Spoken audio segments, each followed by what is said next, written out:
Muaviyyəni sevirik qardaş, və salam. Və bütün sahabələri sevirik. Və Muaviyyə qapıdır sahabələrə. Toxunma olmaz Muaviyyə. Muaviyyə kim? 1. Muaviyyə Quran vəhyinin, İslam Peyğəmbərin İslamı yaymaqda qabağını kəsən, müşrik Məkkə ordusunun başçısı Əbu Sufyanın oğludur. Bu atası. 2.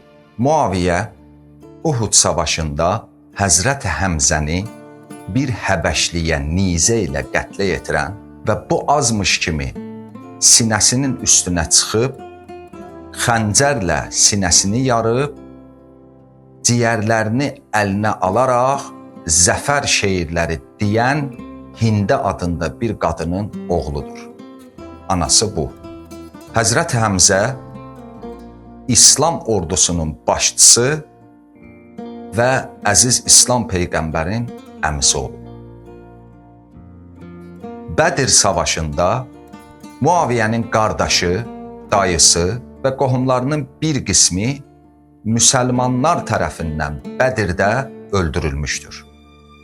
Və qəribəsi də budur ki, Muaviyyənin qardaşını öldürən Həzrəti Əli əleyhissalamdır.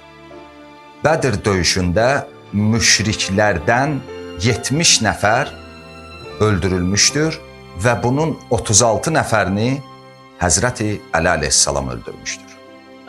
Muaviyyə bunları unudan deyil və yadından çıxartmayıb. Bu olanlara görə Qurandan və Həzrəti Peyğəmbərdən intiqamını almaq üçün həyatının məqsədi qoyub və buna da nail olub. Bütün amalı buydu. Həzrəti Muhammedin qarşısında qılınc ilə qalib gələ bilmədilər. Atası, özü və onun tərəfdarları. Amma Qur'anı insanların həyatından uzaqlaşdıraraq, İslamdan qopararaq intiqamını aldı. Hal-hazırda Əhl-i-Sünnə adı altında, təbii ki, bütün Əhl-i-Sünnələr buna aid deyil, İslamı yaşadıqlarını zənn edirlər. Fikir verin, Həzrəti Muaviyyə deyirlər. Əli əleyhissalam da Həzrət deyirlər, Muaviyyəyə də Həzrət deyirlər. Peyğəmbərin, ya Əli, sən danışan Qur'ansan dediyi şəxsə də Həzrət və Muaviyyəyə də Həzrət. Muaviyyə bunların dininin öndəri budur. Hal-hazırda dünyanın bir çox yerlərində dincilik adı altında yaşadılan dinin Peyğəmbəri Həzrəti Muhammed Mustafa deyildir.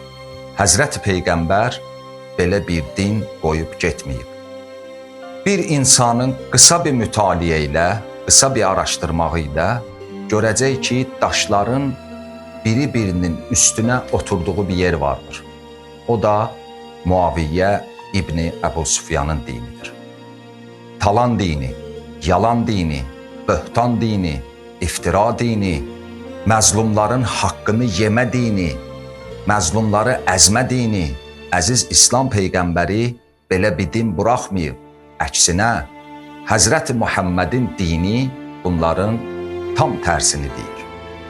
Və Peyğəmbərin buraxıb getdiyi din bu dindir. Bunlar bilinməlidir. Yaşlısı, cavanı, qısa bir mütaliə ilə bilinməlidir ki, əziz İslam Peyğəmbəri Həzrəti Muhammed Mustafa bizə necə bir din buraxıb, necə yaşamalıyıq və necə yaşatmalıyıq.